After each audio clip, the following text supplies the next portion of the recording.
took a while to figure it out. The bendy bend, and it had to reset a couple times, so we got it with the hidden bookshelf. Clearly does something. Something happens here. I got these little dooper dooper derps that like... Derper derper derps, yeah. Derper derper derps. That's the actual term for it. That's the Lego term for it.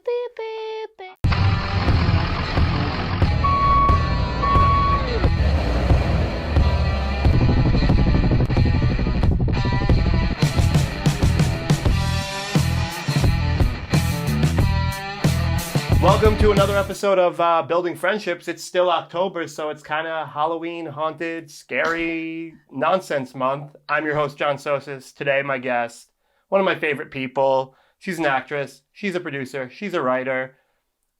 Can we say future podcast host? Yeah, I think so. I hope at that point it will be happening. Yeah, I think there's a podcast in her future. The one and only Catherine Corcoran. I don't know which one to look at. Is that it? Yeah, this is yours. So we're doing some sets. I'm continuing my Hocus Pocus house. Oh, sick. Yeah, so we're doing some Hocus Pocus. I think this might be the third episode where I'm getting this one done. And then I know you're a Harry Potter girl. That was the scariest set that I could find because it has a skull in it, I think. My only real Lego experience was like Harry Potter as a child. Like I had these. My dad got them for me and I built them and they lived in on display in my room for until it was embarrassing and we got rid of them. It's never embarrassing. John, this is your world. This is going home with you and it's going on your shelf. On my shelf.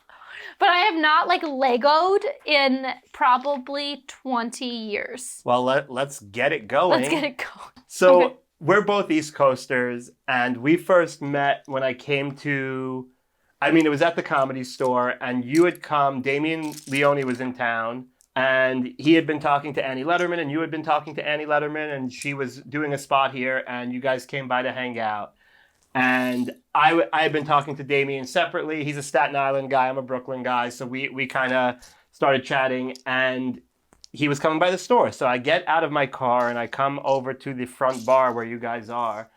And I guess this is the Staten Island Italian, Brooklyn Italian in him. Okay. Where you can't come empty-handed. And he hands me a signed DVD. And then... Of his own movie? He handed it to you, and then you signed it. Oh, yes, I remember he asked me to sign it, but the fact that I didn't realize he was carrying it, I thought you gave it to him and asked him to sign it.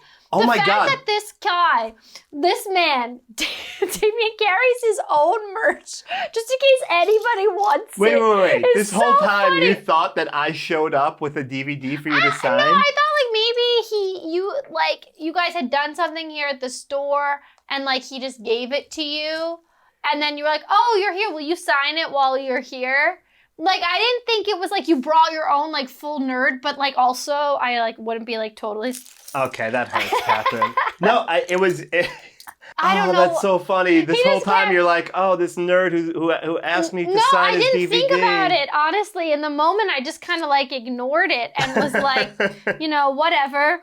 But I think the fact that Damien, I'm going to give him so much shit for that. The fact that he carries around his own fucking merch.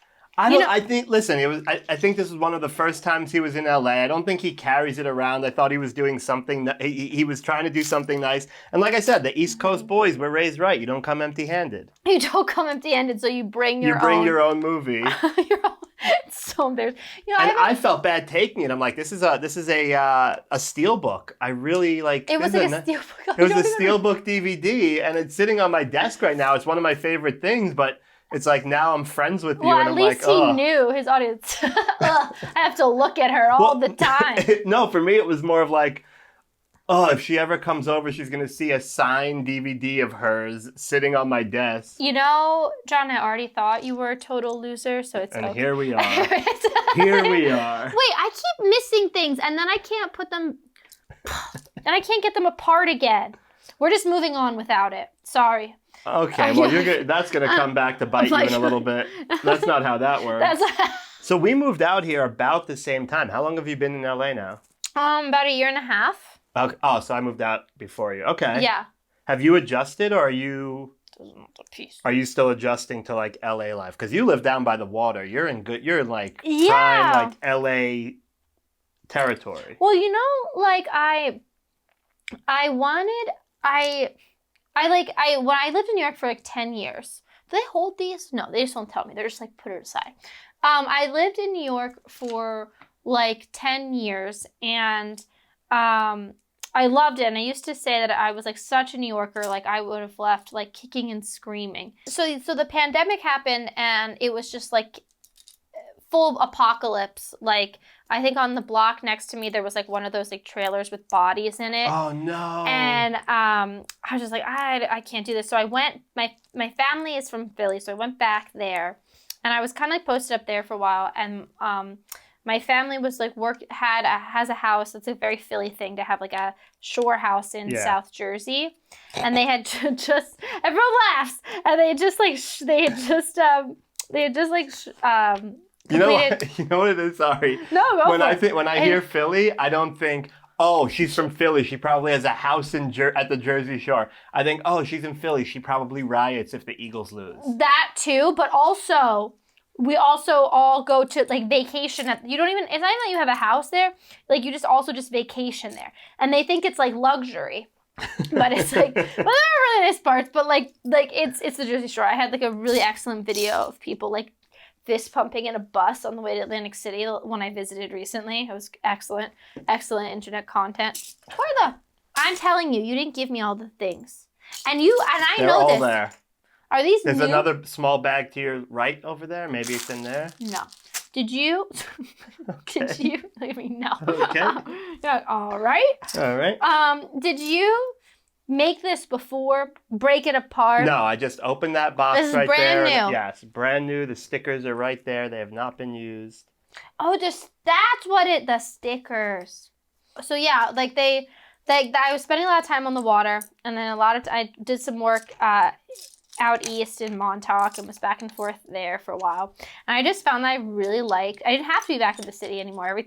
All our auditions and shit were remote, and the city wasn't really bouncing back in the same way. And like, I just kind of like, I don't know what I want to do. And everything, like I would get cast and things and they'd fly me to wherever I was filming. Yeah. Whether it be like Atlanta or wherever else. And so I just kind of was like, I don't know. I like being by the water. I'm going to just try this LA thing. So I came out on a whim, looked at the first place I looked at is the place I live in. Always a good idea. Yeah. And like, it was just like, that was it. And I didn't tell anyone and I just did it. Really? Yeah. No, I'm not like dramatic like that. You know, I don't make like a big like exit strategy. I was just like, and I'm out.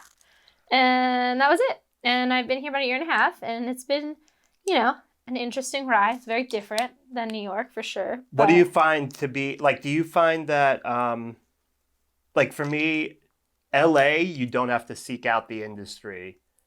Where I feel like in New York, you had to actively try to network. You have to actively seek out the industry. I feel like everybody here, it just feels super organic to be industry. I feel like, yeah, the thing is it's such a like, in New York, you have so many different like creative, like things going on. Everybody's artistic and doing all these different things. Here, it's like, if you like the business is a thing, you know what I mean? Yeah. Like you work in this and this is like kind of how it goes. And it's just different. And it's such an infrastructure out here. Whereas like in New York, yes, there's like entertainment and all of that. And like, obviously there's a big, is this right? Well, if it's not, too late. So there's like a whole, there's just like this whole infrastructure in place that's just not like that. I don't think this is right. This is. I think you're crushing it. You know, I'm crushing it. Yeah. Maybe is it black? Is that black or red? Black.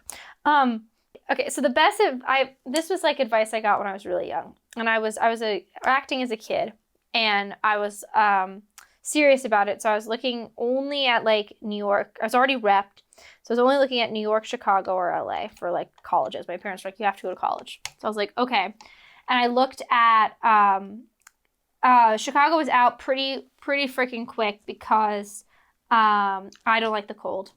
Um, and and New York was closer to home, and I found a program there, and LA, I also found a program, and I don't think this is right, but whatever, we're just guessing. This producer friend of mine, or who was like kind of mentoring me at the time, said to me, listen, New Yorkers, LA actors work out in the gym. New York actors work out on the stage. There's no right or wrong, but you need to decide right now what's more important to you. And that really in stuck terms of what? Like in terms of like being an actor, right? He was like, there's no right or wrong, like in how you do this. You gave me such a hard thing. You should give me like beginner level. I'm sorry, that's pretty You're like, beginner. this is beginner. Look at the box. I think it's pretty beginner. Oh, it says ages like 7 to 10 or something like that on here. What does this say? Does it have like a thing? 9+. I should have gotten 5+. Okay. Listen, I think you're better than that. Thank you. So he was just saying what he meant by that. I think was that like New York is more, LA is more image based. New York is more art based. Got it. You know, and that's true. Except I think the industry in a whole is very social media based now. Yes, and I mean this was like I'm dating myself, but this was like, 10+ years ago, and he but it did stay with me, and I think there was something to that. Like for me, he was just saying like it's either you're like craft focused or you're image focused, and I've noticed the slight difference here where like there's just things that like in LA that would like never happen in New York. Like everything has a freaking carpet. Everything. Like it doesn't matter if you're going to the fast food place up the street is opening a new location, and there's a red carpet event, and everyone gets an email invite, and they will, and people like show up specifically to take photos on this thing. It's funny because I was pitching that to you, like when you had a re-release of a movie, and I was like, we should just do like an event and have a carpet. I know, and it's like a thing out here. That doesn't really happen here. Like we have events and but it's like not really a thing. And then in fact, and like everyone points out here, like you'll go to somebody and be like, do you know who that is? That's so and so. Like they point them out. Yeah. And they like actively go over to try to get them. In New York, we don't fucking do that. No. We go like our whole thing is it's like ignore them. In fact, if you act like you're inconvenienced by them being there, that's the really like New Yorker thing to do. Like not only just ignore them, but be annoyed that this celebrity exists and that they're here, like, you know, just taking up time in your day-to-day life. I think I told this on an episode, but when I was at my last job at the record label in Times Square, we're walking for lunch, me and my friend, and I like to do like just stupid things. If I see someone famous, I'll be like, oh, that's so-and-so, and like just keep walking. Yeah. So I did that. We saw Mario Lopez walking with his agent or somebody. I'm like, oh my God, it's Mario Lopez. I just said it to my friend, but loud enough so they could hear. And he goes, yeah, you want a photo? I was like, no, I'm good. No. And like I realized how bad he must have felt, but that's the New York thing of like, no, I'm okay. No, I'm solid. Yeah. I mean, I think like, damn, I missed a piece, and now see just okay, got it. Crisis averted. Yeah, it's just like a very, we don't like acknowledge that. I did a commercial like early in my career with like a pretty famous rock star for his like guitar line, and I remember he asked if anybody wanted any selfies. But he was filming in New York, like when he came. He's like, oh, thank you for being here. So he didn't want any selfies, and like nobody did. And I kind of felt bad for him. I think that's rough. Like, so we all ended up taking selfies with him anyway. But like, it's just like such a like bug. Like we don't do that. The other thing that New Yorkers don't do is this whole driving bullshit. I love it. Not only do we not drive, but like we have rules and like sensibility that they do not have out here. This gets me like every time. Like, okay. I am not a good driver. I openly admit this. you take your life in your hands when you get in the car with me at any given time. Like, and I forewarn everybody, you may or may not die from this experience. And, you do it of your own volition. But there are things I know to be true. One of which is, when you put your turn signal on, that means you are going in the direction of the turn signal. Wait, where do you live that they use a turn signal? Because I haven't seen a goddamn turn signal since I've moved here. That's what I'm saying. Not only that, but then you put the turn signal on and people don't it's like, hey, I'm coming in. People will speed up. Yeah. To keep you from doing that. Bullshit. These are just general rules. I haven't seen a turn signal. I haven't seen somebody park in one fucking parking spot. They park in 3 spots. Ever. Because every spot is for a compact car. I'm like, there's no compact cars in LA. At best, you're gonna see a Tesla. At best. And then there's I never knew what that was, a compact car. I don't even know what that is. It's a car that you could flip with your 2 hands because it's so tiny. You can flip with your 2 hands. That's the evaluatory mechanism. Yeah. So there's that. And then also, which is bullshit, they'll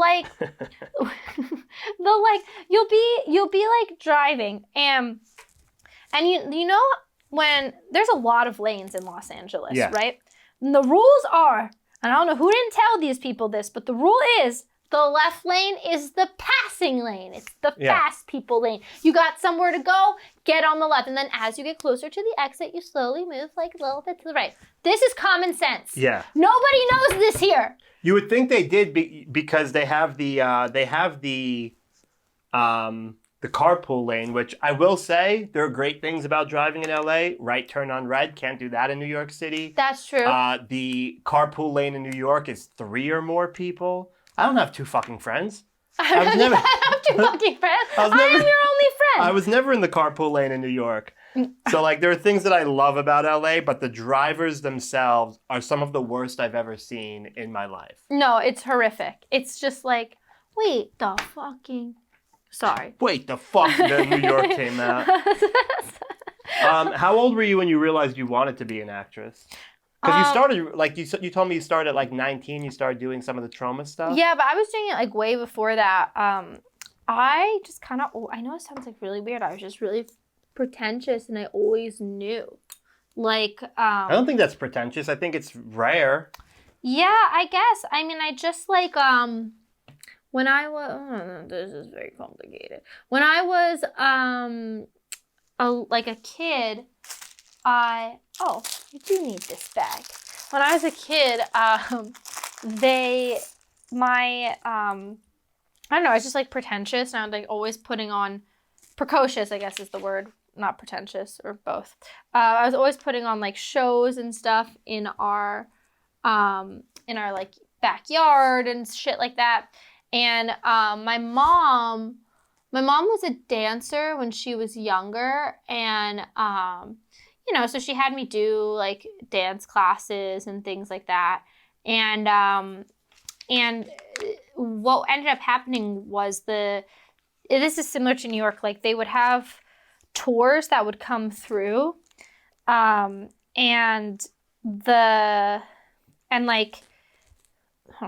trying to focus. I'm so bad at this. Okay, they'd have tours that would come through, and for productions, and the equity policy at the time was you couldn't tour with kids.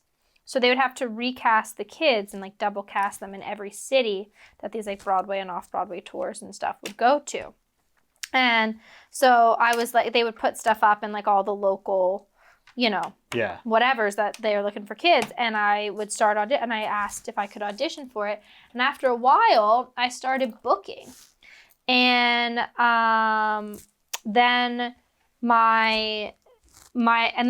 I did that for a while. I did a couple different productions, when they needed kids to do Annie or whatever else. Yeah. And then eventually I stopped being so cute, and my mom, and I said to my mom, I really want to do this. I'm very serious about this. And she was like, all right, kid, go find somewhere to do it. I don't care. And so I Googled, and this is a true story, I Googled acting agents. And I did. I made a list and I cold called them. I was like 11, and I cold called all of them and was like asking for a meeting for representation. And most of this is so wrong, and you're just gonna have to deal with it when I'm done with it. Sorry. You're gonna have to deal with it. You're gonna have to deal with it. They all thought, most of them hung up on me. I probably was like 11 years old, cold calling CAA or whatever. And but one woman, her name was Edie Robb. She talked like this, like Ross's agent from Friends, like she had smoked a pack a day, or Joey's agent, yeah. Like she had smoked a pack a day her entire life. She like smoked, and she talked like this. Her name was Edie Robb. Estelle. Yeah, her name was Edie Robb, and she listened to my little spiel, and she goes, "What is this, a 215 number?" I was like, "Yes, I'm from Philadelphia." And she goes, "All right, how old are you? You sound young." And I was like, I'm 11. And she goes, "All right, listen. My husband, he runs an acting school in Philadelphia. I really messed this up. On Fridays, they do open calls. Go, bring your mother, I'll meet you." So I'm like, "Mom!" So I go. I had to like do a monologue. I did the whole thing. And she repped me. And I fucked it up. No, I didn't. And she decided to rep me for some strange, bizarre reason that we still don't really understand. And she became my first rep, and I would take classes with her husband on the weekends. And if you were repped by his wife, he did these like, this is pissing me off now. Hang on. Okay, so they would do these like pre-professional classes. So you would learn not just like how to act in the mornings, but in the afternoons you would learn like how to audition, how to read a teleprompter, how to do commercial copy, how to do ADR, like voiceover, all of that. And that's great because you were not an industry kid. Like No. So it was really helpful. And so it was kind of smart because this is so fucked up. This is so wrong. It was kind of smart because it like in some way made it so that she had a bunch of like employable kids. Yeah. But also like, things that you actually need to learn how to do that like they don't teach you when you go to like college to like. That's what I always felt about college. Like compared to an internship, the only valuable thing about college is an internship. Yeah, and I mean, oh my God, this is so complicated. You mean to tell me that 9-year-old kids do this? Uh-huh. Like, so stupid.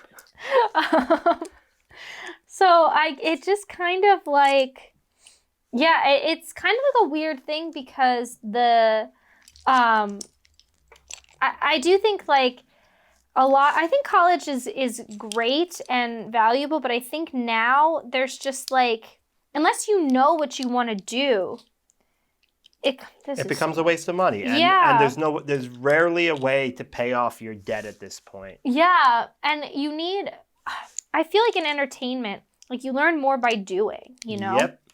And I say that as someone who speaks at universities like pretty regularly and is going to do that after this, but like there's nothing that like can substitute real world experience. No, and I think that's something that people are missing by not getting out of the house, by being obsessed with social media, by not getting out and seeing how the real world really works. Yeah. Because at some point, as much as social media is taking over, it's also all smoke and mirrors. Yeah.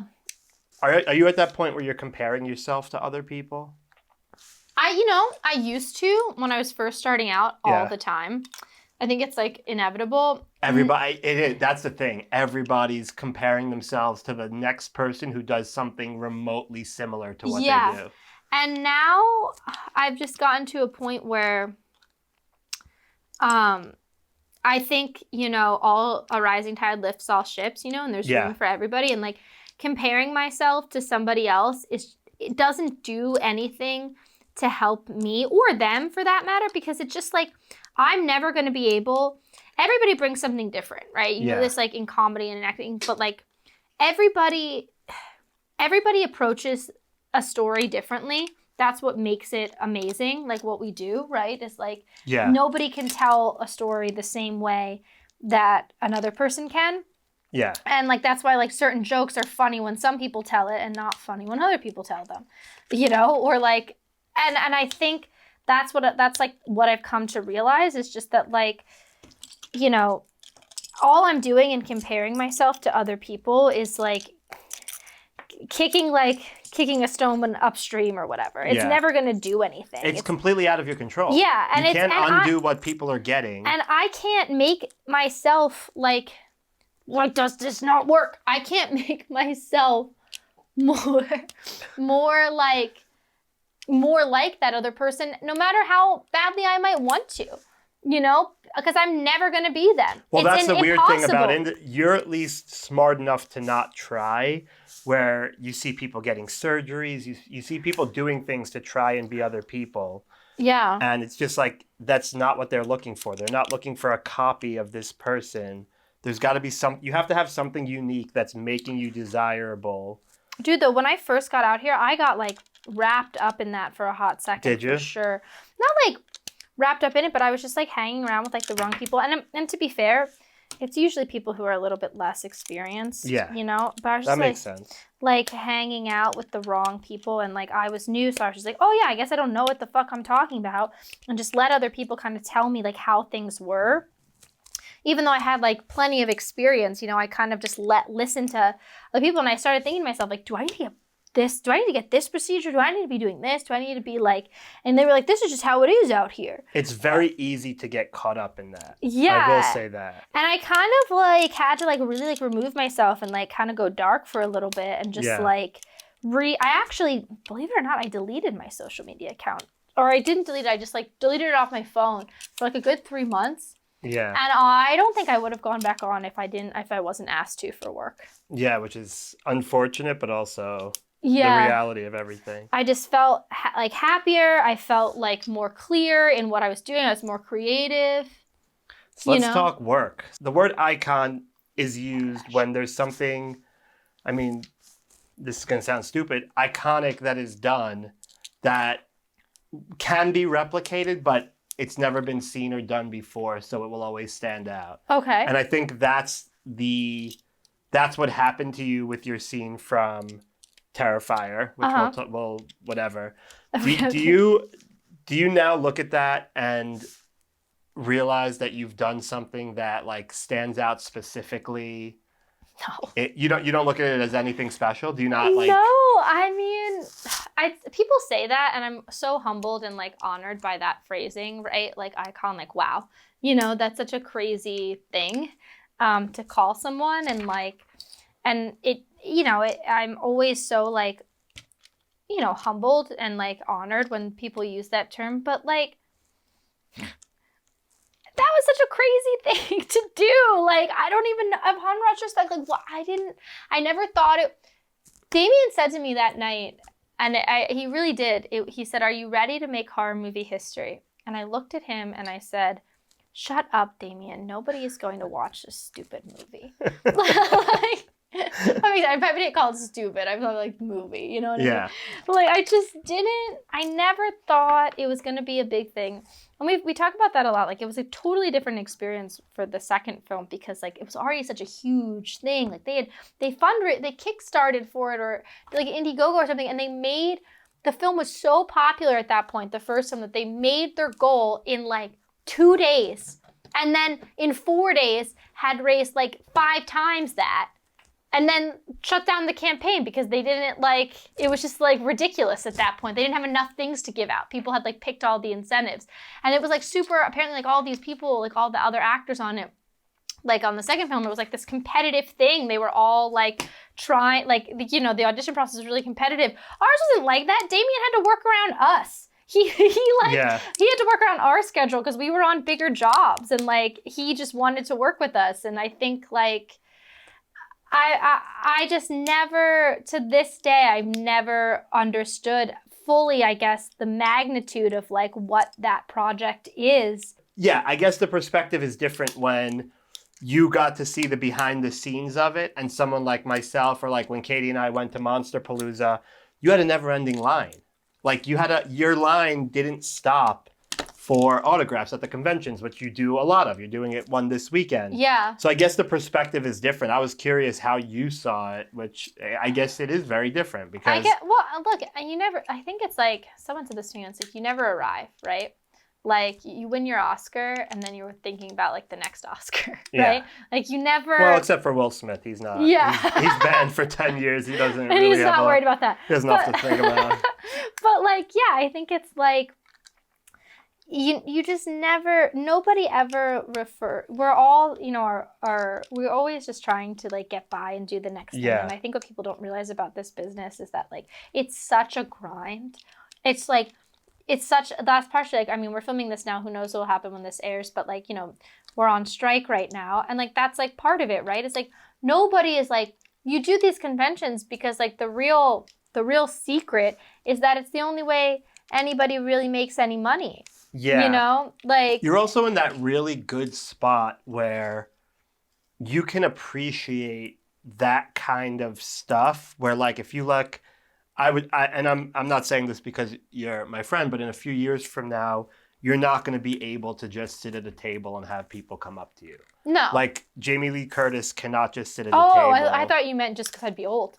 Well, no, because you're going to be an even bigger name that like Taylor Swift does not have the luxury of meeting all the fans that want to come meet her. She can't do a music convention and have her fans line up to meet her. It would be pure chaos. I mean, that would be really nice if I could get to that point, because I do think there's a little bit, Taylor Swift probably has a lot more financial stability than any of us have. But, and I appreciate that sentiment. But yes, you're right. Like it is cool to get to talk to people. Every time someone cries, I just can't believe, I'm always like this, like, that this means that much to them, or that anything I've done. Sometimes they don't cry about, like, you know, that film. There's other films. But, like, that's, like, such a cool, like, you know, that's why you tell stories. That's why we're sitting here right now, right? Because you want to, like, connect with people, and you want on some weird level to, like,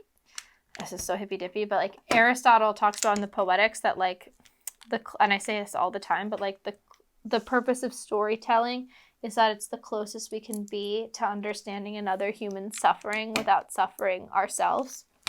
Because at the end of the film, at the end of the story, show, whatever it is that you just did, they may have cried, they may have laughed, they may have felt pain, fear, whatever it is, but then the lights come up and they're purged from that experience, but renewed with an understanding they didn't have moments before. And he said, and that's how you can create real change. That's deep.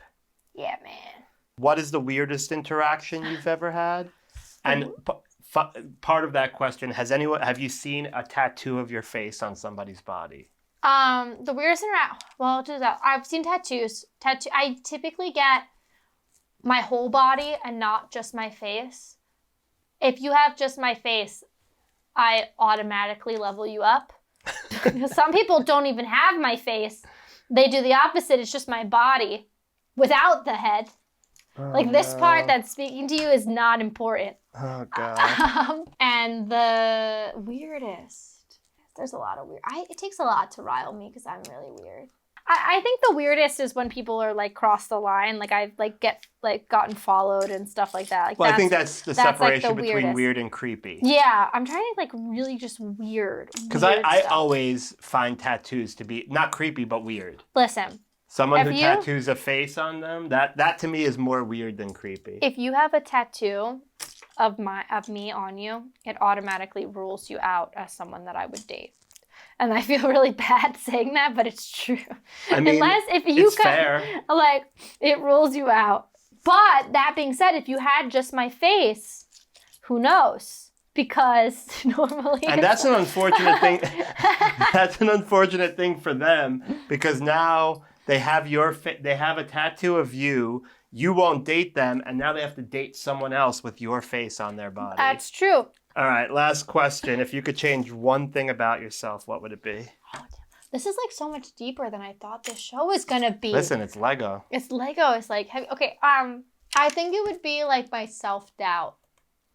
Okay. Like I wish I was just like if I could change, like remove that like fear, that we all have. Do you think you've missed opportunities because of it? Oh, for sure. I self-sabotage like crazy. Do you really? It's so hard for me like put myself out there, or like I'm a chronically late person, like all of that stuff. Like totally self-sabotage. I do that in relationships, but not so much with work. In with relationships. work, yeah. With relationships, I'll find reasons that are not reasons to end up like ruining something really good.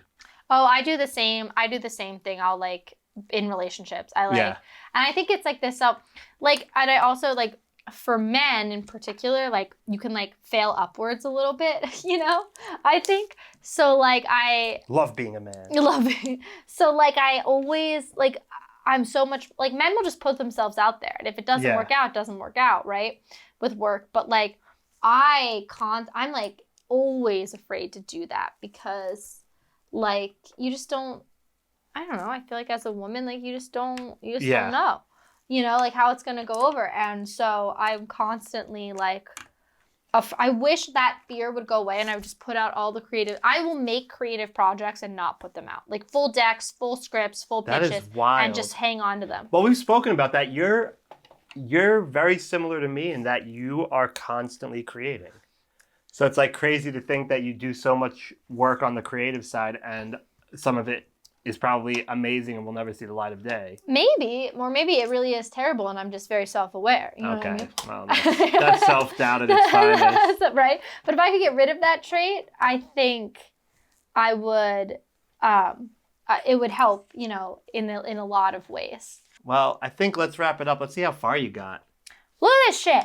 There's a full thing that makes a magic thing that does a bendy bend. And I got his you made the bendy bend. I didn't realize you made the bendy bend. Yeah. And That's it took pretty a while impressive. to figure it out. The bendy bend, and it had to reset a couple times, so we got it. With the hidden bookshelf, clearly does something. Something happens here. I got these little dooper dooper derps that like... Derper derper derps, yeah. Dooper dooper derps. That's the actual term for it. That's the Lego term for it. I'd say you did pretty good for one episode. You got pretty far. That's the Harry Potter song. Yeah, you and Adam right. It's the actors who like actually making them interact. Yeah, he was doing the exact same thing with Jurassic Park. What is it? Wingardium Leviosa! I don't know what that is. I don't You know never what watched Harry Potter? I've never seen Harry Potter. Any of them. You never seen any of them? No. Never, like, there was like Now audio... I feel like I'm too old to watch that movie with kids. It's like little kids. I don't know. Just, little kids who do magic. You are a grown man. I am hosting a grown podcast man. about Legos. Okay, you have a point. You have a point. But I think like I would like when I was a kid, they had before the movies came out, they had these like audiobooks and my dad would put on when we were like driving long distances and he'd be like it's like Englishman being like, Harry Potter, we have to fight the snaky snake. Oh, this one has two faces. Look at this. It has two faces. Yeah. It changes in his expression. Oh, let's make her an Lego's angry super bitch. advanced. Now you get two emotions. I can't turn her head and I want to make her like an angry bitch. As Lego intended. Like myself, Where can people find you? You have a lot. You have a lot of stuff that people could go and support. Instagram is probably the one I'm most active on. It's Insta Catherine with a C. That's probably it. Like on my name on Twitter and Facebook and all that good stuff. I have a website. I don't really update it that much, but you can check it out. IMDb me, bitch. Yeah. That's how that was the perfect ending. We're clipping that. We have to clip that. That's gonna make it into that's making it into the trailer. IMDb me, bitch. IMDb me, bitch. Well, thank you for doing this, Catherine. Love you to death. Love you. You can follow me at Say It Ain't Sosis. You can follow Building Friendship series, and we'll be back with another episode at some point.